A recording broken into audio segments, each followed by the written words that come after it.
अस्सलाम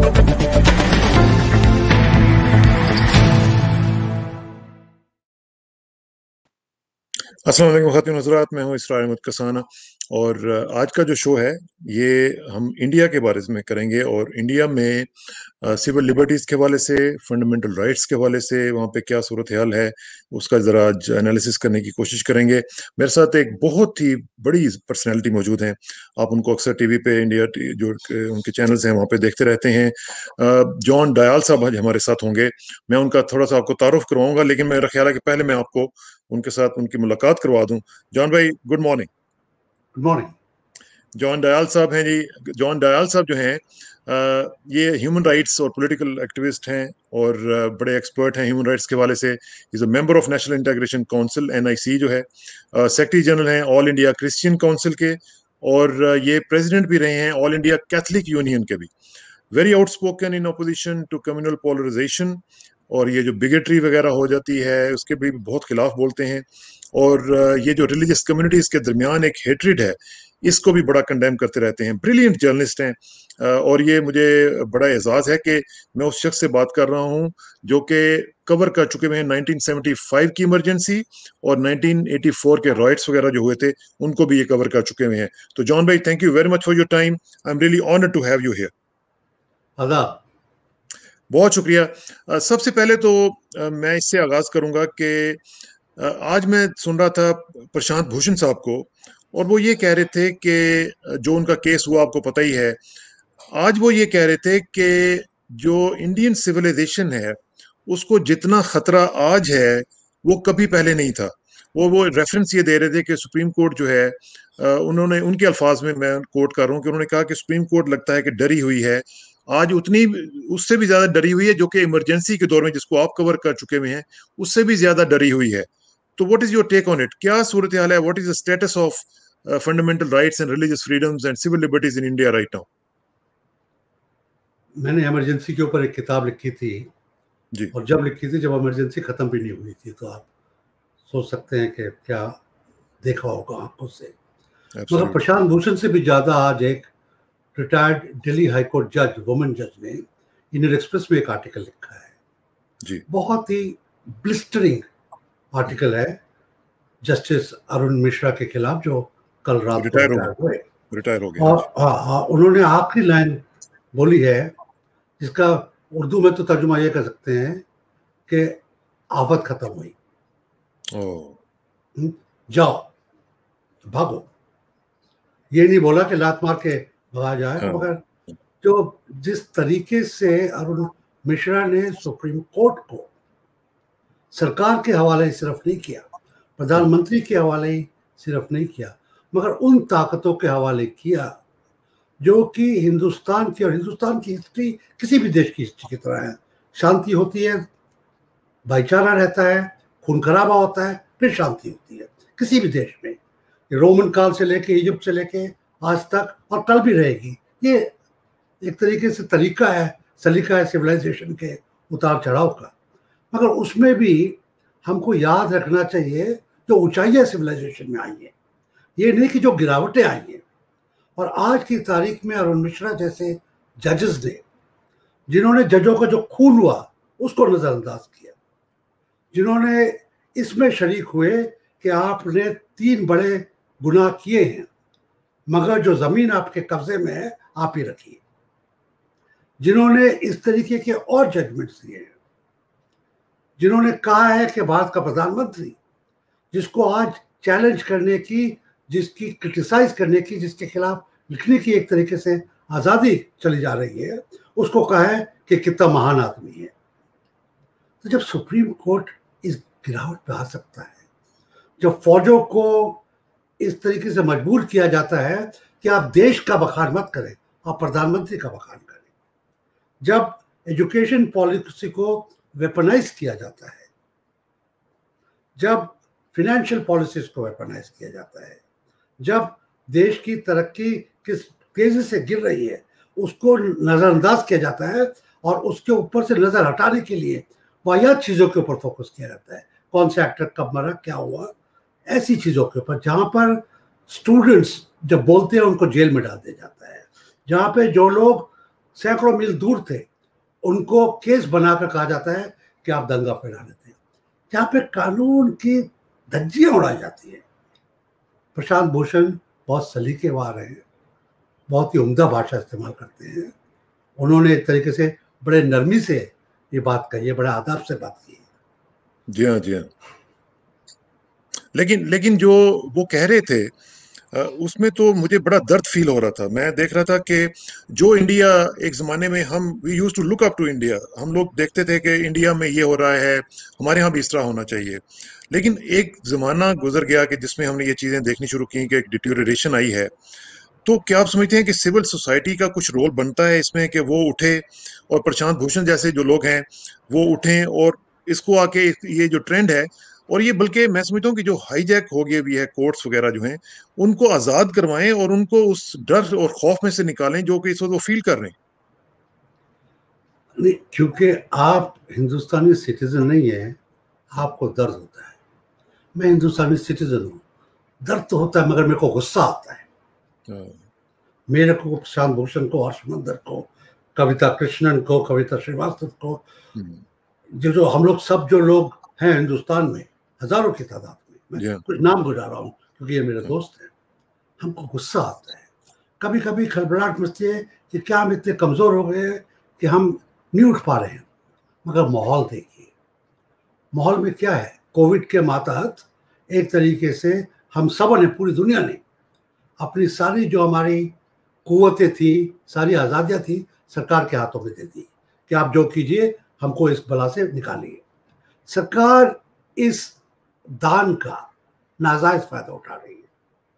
सरकार कोविड के कर्फ्यू को आज एक तरीके से fundamental rights, freedom of speech, freedom of expression, judicial rights, parliamentary rights, parliament itself, parliament के ऊपर भी एक तरीके से एक कंबल बिछा रही है, एक खौफनाक साइलेंस कर रही है। तो हमको यकीनन सुप्रीम कोर्ट को यह जताना है कि पूरा देश आपके साथ है, क्योंकि आप भी कॉन्स्टिट्यूशन की औलाद है। पार्लियामेंट की तरह जुडिशरी भी और ब्यूरोक्रेसी भी और लेजिस्लेचर भी कॉन्स्टिट्यूशन की औलादें हैं, चार बराबर की औलादें हैं, एक दूसरे पे निगरानी रखती है। पार्लियामेंट कॉन्स्टिट्यूशन कानून बनाता है कॉन्स्टिट्यूशन के अंतर्गत, तो सुप्रीम कोर्ट कहता है कि आपका हक है कानून बनाने का, मगर गलत कानून मत बनाइए। तो इसके अंदर सुप्रीम कोर्ट को हम लोग अपना ताकत, अपनी कुव्वत, उसको सपोर्ट करने में जानते हैं, मानते हैं, करना मांगते हैं, मगर सड़क के ऊपर उतर नहीं पा रहे हैं। चीफ जस्टिस अभी तक जो भी सेंसिटिव पॉलिटिकल सेंसिटिव केसेस होते थे अरुण मिश्रा को देते थे, और अरुण मिश्रा हमेशा सरकार की तरफ, सरकार की हामी करते थे, बीजेपी की हामी करते थे, आरएसएस की हामी करते थे, मंदिर की हामी करते थे। तो ये जो है, इसमें हम सुप्रीम कोर्ट को भी उसकी ताकत कैसे याद दिलाएं, ये हमारे सामने आज कश्मकश है। ये आप सोचिए। तो इसमें जो सिविल सोसाइटी का जो रोल है, वो आप समझते हैं कि बहुत ज्यादा बढ़ गया हुआ है? क्योंकि अगर सिविल सोसाइटी खड़ी हो जाएगी तो कुछ ना कुछ शायद उनको फोर्स मिले, कुछ ताकत मिले, और वो भी साथ सपोर्ट में आ जाए, और सुप्रीम कोर्ट को एक थोड़ा सा उनकी टांगों में जान आ जाए। नहीं, जो भी चीजें बाहर आ रही है, हाँ, जो भी वेब पर आ रहा है, फेसबुक की भाजपा के सामने नतमस्तक होने की, भाजपा के पांव छूने की, सरकार के आगे चित लेटने की, फेसबुक और ट्विटर की जो आदत बन गई है हिंदुस्तान में, उसके बावजूद सिविल सोसाइटी के लोग, जिनके पास कोई साधन नहीं है, अपने बचाव को कोई साधन नहीं है, हमारे पास कोई सिक्योरिटी गार्ड नहीं है, पुलिस कल पकड़ के ले जाए तो भी बच्चे क्या करेंगे, कोई बात नहीं है, मगर तब भी सैकड़ों की तादाद में stand up comics, politicians, lawyers, journalist, activist, मेरे जैसे लोग आवाज हर रोज उठा रहे थे, इसमें 10 बार उठा रहे हैं, वेबिनार्स में उठा रहे हैं, फेसबुक पे उठा रहे हैं, लिख के उठा रहे हैं, अखबार जो हमको मान रहे हैं उनमें लिख के उठा रहे हैं, हम अपनी तरफ से कर रहे हैं। मगर जो एक चीज होती है जिसके ऊपर कहा जा सकता है कि सरकार की आंखें खुल सकती है, वो है सड़क पर आना। अभी सड़क पर वो आए मजबूर लोग जो भूखे मर रहे थे और घर वापस जाना मांगते थे। अभी वो लोग सड़क पर उस तादाद में नहीं आ पा रहे जो गुस्से में है, जो कहते हैं सरकार के बाज आओ, आंखें खोलो, हमारी बात सुनो, ये क्या बकवास हो रही है, ये क्या खून खराब हो रहा है, या क्या आप टारगेटिंग कर रहे हैं मुसलमानों की, स्टूडेंट्स की, यूथ की। ये जो हम मास मूवमेंट्स चलाना मांगते हैं, मास मूवमेंट बेस्ड पॉलिटिक्स, आज कर्फ्यू के अंतर्गत एक तरीके से ना जिंदा में है ना मरो में है। अच्छा, आपने अभी बात की कि जिस तरह मुसलमानों को टारगेट किया जाता है और इसी तरह यूथ को, तो इसमें जो एक सबसे बड़ा जो एक मुद्दा है वो ये है कि जिस तरीके से लिंचिंग के हमने वाकया देखे हैं, और मैं देख रहा था कि बहुत ज़्यादा इसमें ज्यादती और ज़्यादा उसमें तादाद में इजाफा हुआ है। और मैं देख रहा था कि रॉयटर्स की एक रिपोर्ट है जिसमें उसने कहा कि 63 काओ विजिलेंटेस जो थे उन्होंने ये सारे वहाँ पे अटैक किया, और ख़ास तौर पे 2014 से लेकर 2017 जो कि मोदी साहब का पीरियड था उसमें ये बहुत स्काई रॉकेट किया। और जून 17 में ओनली 28 जो लोग थे उसमें मारे गए, उसमें से 24 जो थे वो मुसलमान थे। तो अब ये जो लिंचिंग हो रही है, ये मतलब one of the worst crime ever जो हो सकता है पॉसिबल, मेरा ख्याल है कि वो ये है कि मॉब लिंचिंग हो और लोगों को लोगों के सामने मार दिया जाए। ये क्यों हुआ है शुरू, क्यों इसको क्यों इनकरेज किया गया है? आज से पहले 150 साल पहले लिंचिंग अमेरिका में होती थी काले लोगों की, हाँ हाँ, और उसके बाद अब हिंदुस्तान में इसका फैक्टर है। पहली बात तो मैं करूंगा इस्लामोफोबिया। इंग्लिस्तान में, अमेरिका में उसकी बात आज नहीं करना मांगता हूँ, हम हिंदुस्तान में हैं। यहाँ पे मुसलमान माइनॉरिटी में, ईसाई माइनॉरिटी में, दलित माइनॉरिटी में, सिख माइनॉरिटी में, बुद्धिस्ट जैन, हम लोग सब माइनॉरिटी में हैं। और हमारा मानना है कि जिस तरीके से एक तरीके से सरकार के वजूद से, आरएसएस के तरीके से, जिस तरीके से एक इस्लामोफोबिया फैलाया जाता है, उसके अंदर सिर्फ मुसलमान ही टारगेट नहीं होता है। अगर जिस देश में मुसलमान सेफ नहीं है उसमें ईसाई और सरदार कैसे सेफ होगा, ये हम मान के चलते हैं। तो इस वास्ते हमारी पहली लड़ाई है इस्लामोफोबिया की। अब आज बात आती है लिंचिंग की। लिंचिंग इस्लामोफोबिया का एक चाकू से टपकता हुआ खून की बूंद है। और हर्ष मंदर ने एक कारवां मोहब्बत बनाया 3 साल पहले, और मैं उनका पहला साथी बना उसमें।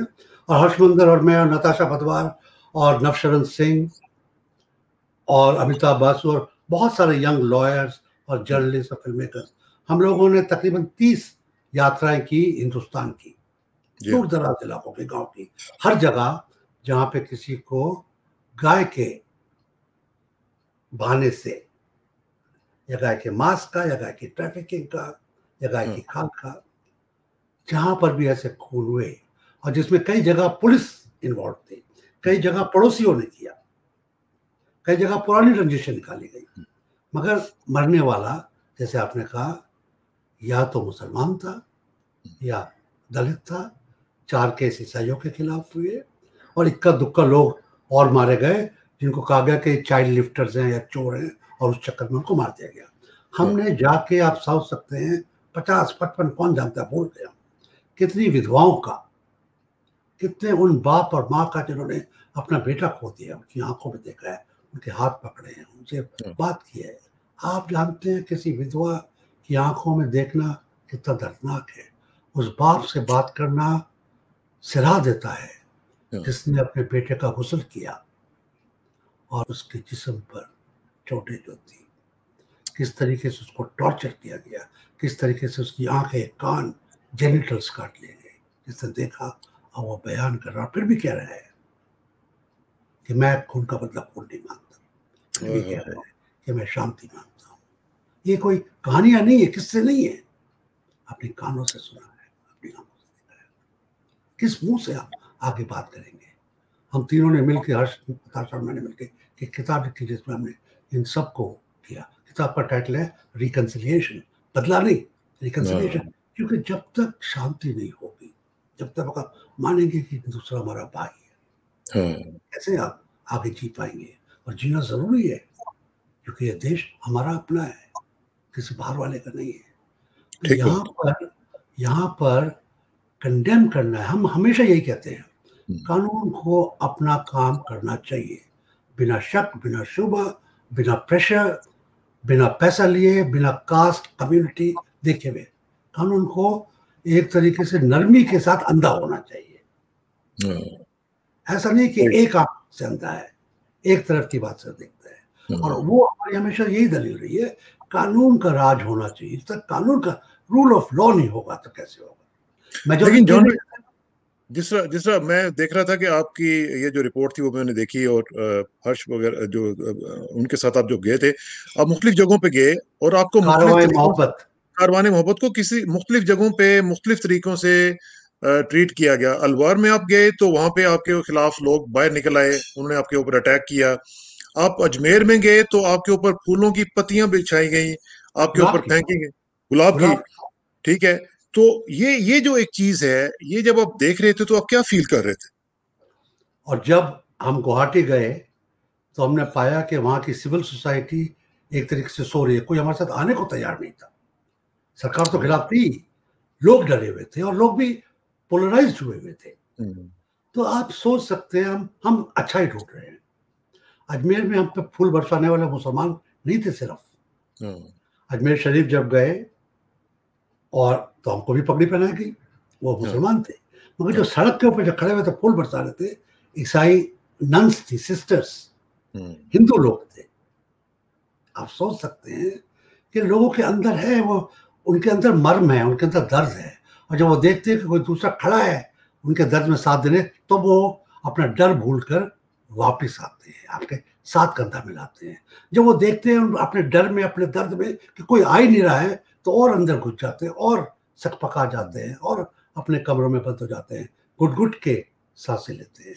वो नहीं चाहिए, आपको आज़ादी की सांस चाहिए।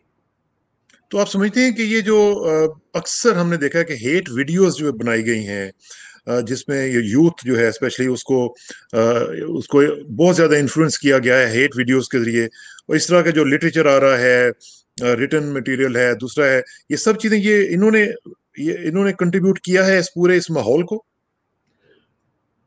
राजस्थान में एक आदमी ने एक मुसलमान को, कंट्रैक्टर को टेलीफोन करके बुलाया और उसका कत्ल किया, और अपने भांजे से कहा कि जब मैं इसका ज़िबा कर रहा हूँ तो इसको फिल्म करो।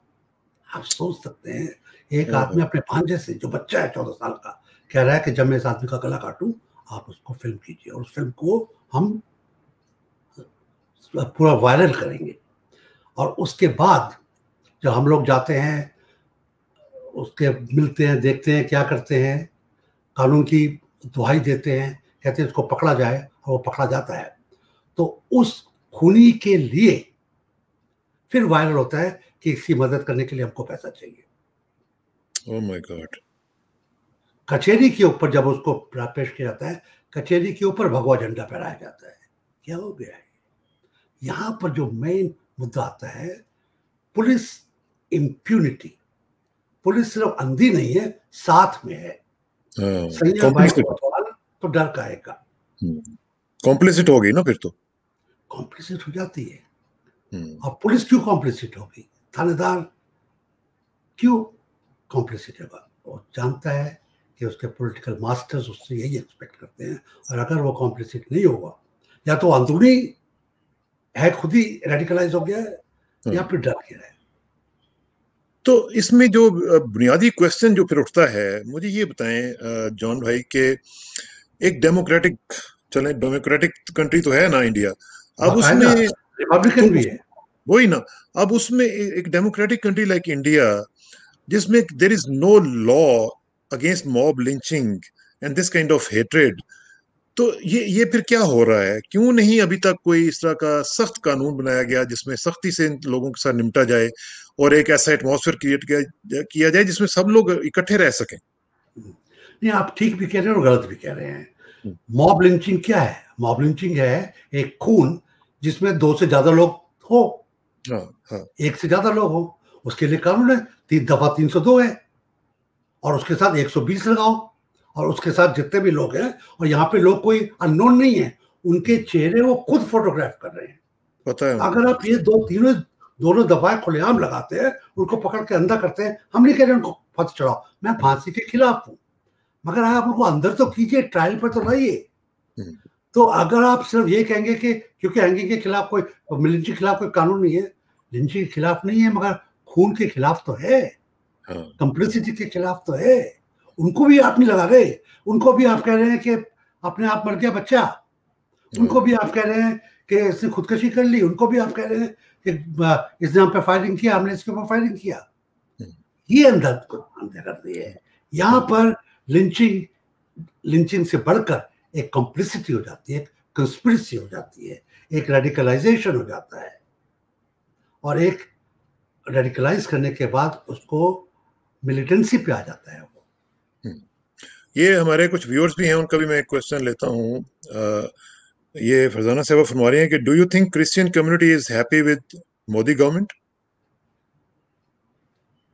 मैंने पहले भी कहा था, अभी भी कहता हूँ, no community is happy. Hindu चीज नहीं हैप्पी है तो हम कहां से हैप्पी होंगे? अब मेरा पर्सनल ये मानना है, और ज्यादातर लोग मेरे इससे माफिक हैं, कि जिस देश में सबसे बड़ी माइनॉरिटी, कितनी भी आप उसको गाली दे दीजिए, कितना भी कह दीजिए कि हर मुसलमान की 4 बीवियां हैं और 25 बच्चे हैं, क्योंकि ऐसी बकवास है कि जो पागल भी नहीं कहते मगर लोग कहते हैं, तब भी जिस देश में मुसलमान या कोई भी सेफ नहीं है, उस देश में ईसाई जो 2.5% भी नहीं है, वो कैसे सेफ होगा? तो कॉमन सेंस की बात है।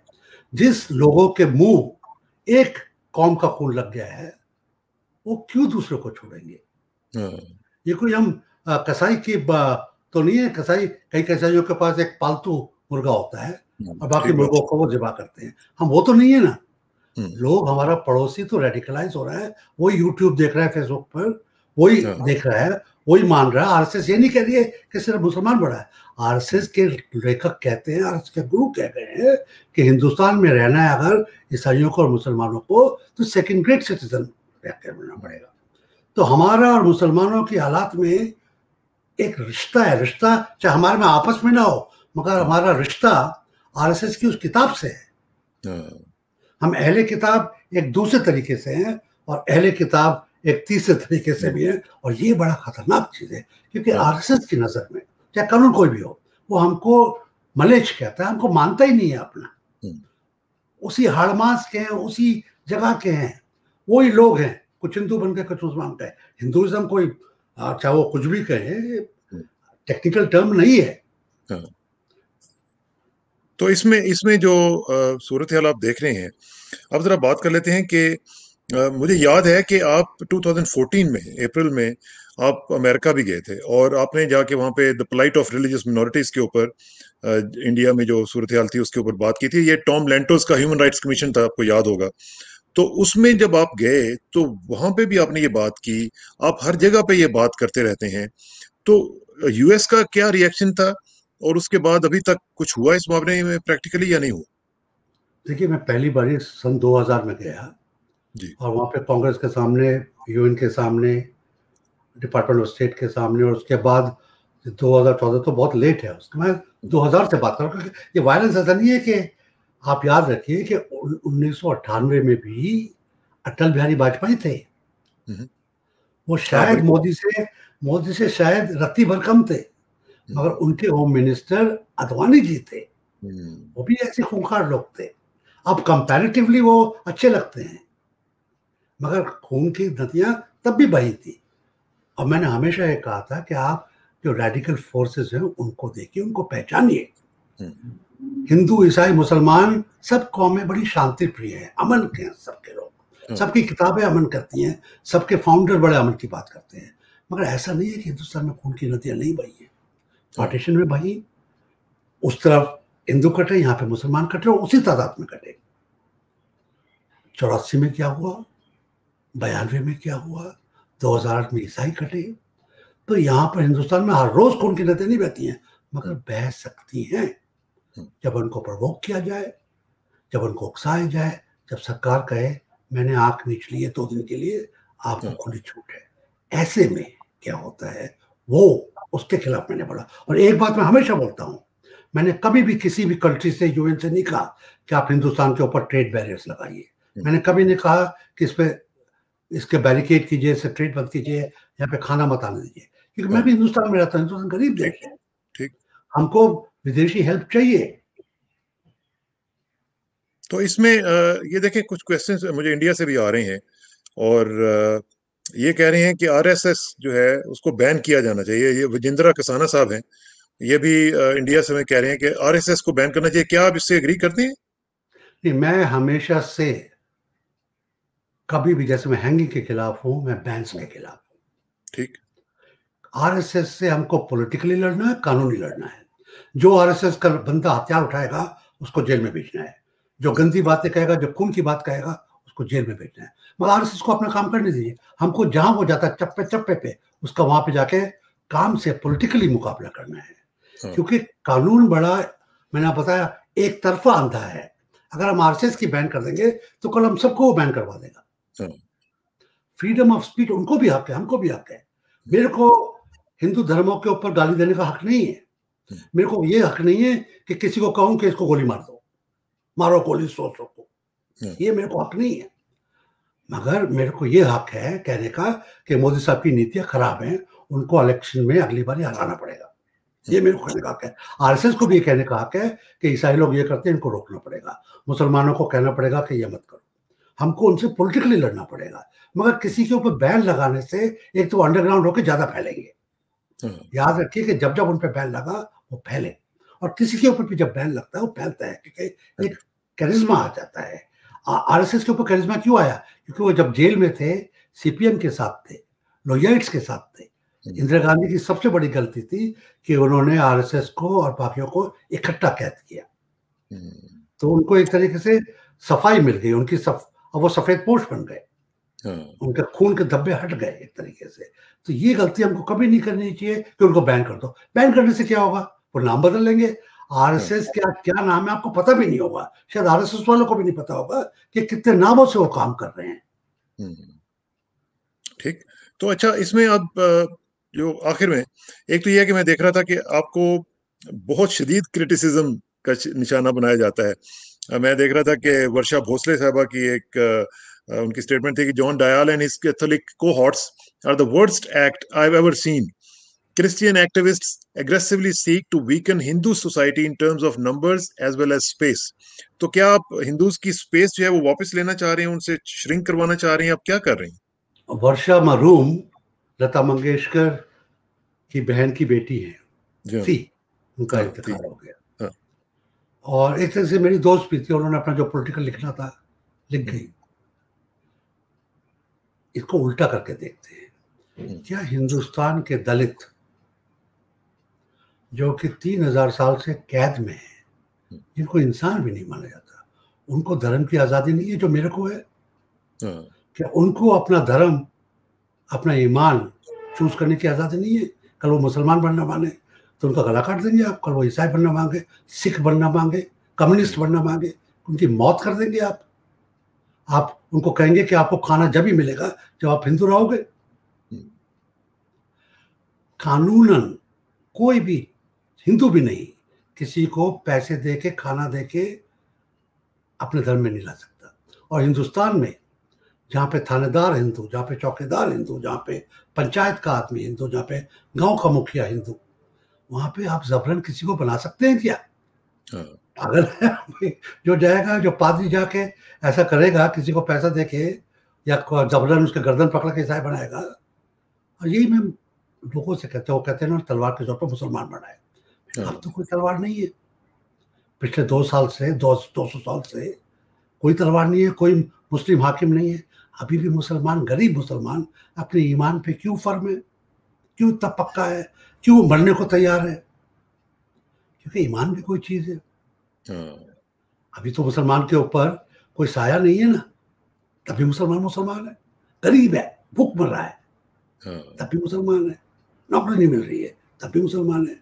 तो आप कैसे कह सकते हो कि उसको तलवार के जोर पर मुसलमान बना रखा है? आप कैसे कह सकते हो कि चावल देके, पैसे देके किसी को ईसाई बना रखा है? अरे पैसे खत्म हो जाएंगे, आपके पास अंबानी है, अदानी है, आप खरीद लीजिए सबों को। अगर जॉन दयाल किसी को 1 लाख रुपया दे रहा है, आप 1 करोड़ दीजिए, वापस ले लीजिए। कम से कम गरीब के पास 1 करोड़ और 1 लाख रुपया तो आएगा, अपने 20 बच्चे तो पाल पाएगा, चाहे किसी भी धर्म में। मेरे को कोई गिला नहीं होगा। ये बकवास है, ये हिंदुओं को उकसाने की बात है कि ईसाई बना रहे हैं, मुसलमान 4 शादियां कर रहे हैं। 4 शादियां कर रहे हैं, लड़कियां कहां से ला रहे हैं? आसमान से। बेवकूफी की भी कुछ लिमिट होती है। ये लोग इतने क्रेज्ड हो गए हैं कि अकल की बात करना भी भूल गए हैं। अच्छा जॉन भाई, आपने कॉल दी थी प्रोटेस्ट की, और आपको पता ही है कि सितंबर 5 जो है वो गौरी लंकेश की वो है थर्ड डेथ एनिवर्सरी है। तो वो जो कॉल है उसके ऊपर क्या रिएक्शन हुआ, कुछ आपको रिस्पांस मिला, प्रोटेस्ट वगैरह हो रहे हैं या नहीं हो रहे हैं? यकीनन होंगे, यकीनन होंगे, अब क्यों ना हो। प्रोटेस्ट के बहुत तरीके, मैंने कहा सड़क पे आना मुमकिन नहीं है, मगर दिल में हरकत तो हो रही है कितने लोगों की, लेख लिखे जा रहे हैं। कहा जा रहा है लंकेश के खूनी अभी ठीक से पकड़े नहीं गए, उसके अलावा जो लिबरल्स थे जो बोल रहे थे जिनके खून हुए उनके खूनी पकड़ नहीं गए। मेरे को खुद डेथ थ्रेट्स आते हैं, बाकी लोगों को भी आते हैं, हमारे को जो थ्रेट देने वाले पकड़े नहीं जा रहे हैं।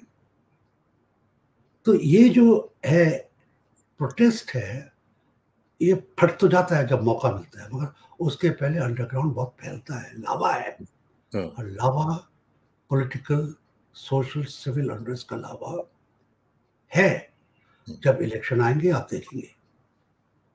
अच्छा देखें, ये एक और कमेंट है कि वी शुड डेवलप ब्रदरहुड। मेरा ख्याल है कि ये बहुत इंपॉर्टेंट बात है जो आप कर रहे हैं कि मुख्तलिफ सोसाइटी के मुख्तलिफ सेगमेंट्स को इकट्ठा करने की कोशिश कर रहे हैं, एक अवेयरनेस क्रिएट कर रहे हैं। तो एक ब्रदरहुड जो है इस खासतौर पे इस मुद्दे के ऊपर अगर इकट्ठा हो जाएं सब लोग तो एक इम्पैक्ट क्रिएट हो सकता है। Do you agree with it?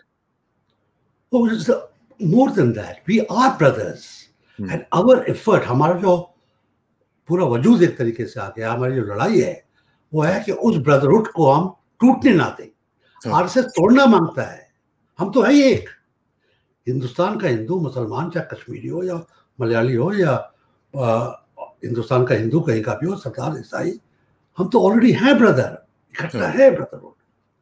United front है हम लोगों का लड़ाई में, कॉमन एनिमी है।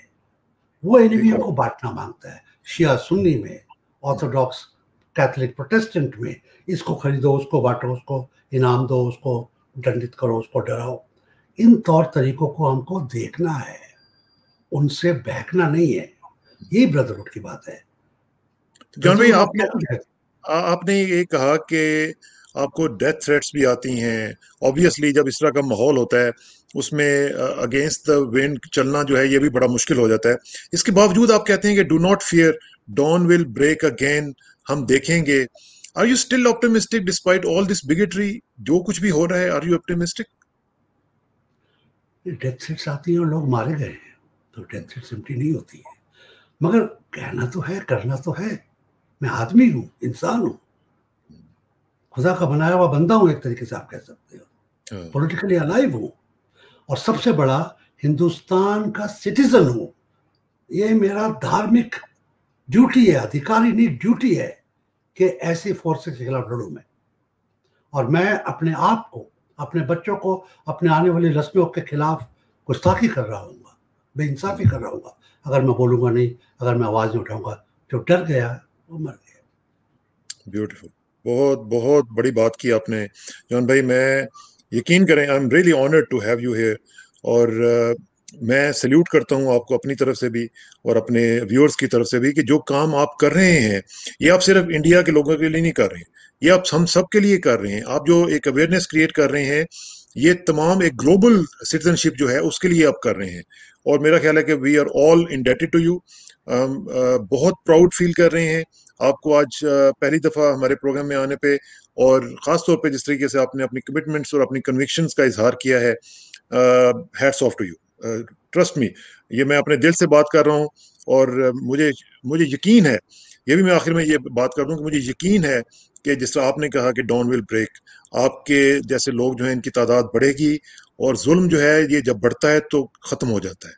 यही इसकी निशानी होती है। आखिरी वर्ड जी प्लीज। मैं तो बुढ़ा हो गया हूँ, मगर उम्मीद है आने वाली नस्लें सबक लेंगी, जैसे हमने इबरत ली है उन लोगों से जिन्होंने हिंदुस्तान की आज़ादी की लड़ाई लड़ी।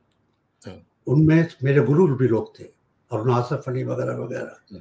तो अरुण, मैंने किताबों से ही आज़ादी की लड़ाई नहीं सीखी है, उन लोगों से सीखी है जिन्होंने लड़ी थी। आने वाली नस्लें इस माहौल से इबरत लेंगी और अपनी कुव्वत एक तरीके से इजहार करेंगी। इसी उम्मीद से हम लोग जीते हैं। और ये आपका बड़प्पन है जो आपने कहा, अदने से लोग हैं हम लोग, मगर काफी लोग हैं। इंशाल्लाह इंशाल्लाह अल्लाह ताला आपकी मदद करे और हिंदुस्तान में सुकून होगा, पीस होगा, तो मेरा ख्याल है कि पूरे रीजन में पीस होगा, और हम यही चाहते हैं। आमीन। यकीन करें कि आप जैसे लोगों को बुला के हम उनसे सीखते हैं, और हमारा मकसद ये होता है कि एक पूरे रीजन में पीस आए, जहाँ पे सब लोग अपने एक यकीनन, आइडियल यकीनन, लेवल पे रह सके। यकीनन।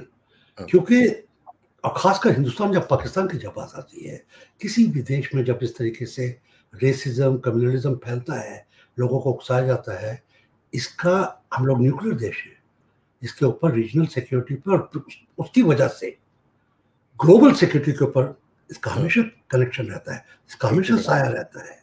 और ये बिल्कुल ठीक, काला साया ग्लोबल सिक्योरिटी के ऊपर नहीं पड़ना चाहिए, और बिल्कुल ना ही ठीक। ग्लोबल इश्यूज की वजह से हमारी दरारें बढ़नी चाहिए ज़्यादा। बहुत बहुत शुक्रिया जॉन भाई, प्राउड टू हैव यू। और बहुत बहुत शुक्रिया। आपसे इंशाल्लाह फिर बात होती रहेगी, और हम आपसे लर्न करते रहेंगे। Thank you very much ji, बहुत शुक्रिया। Salute to you.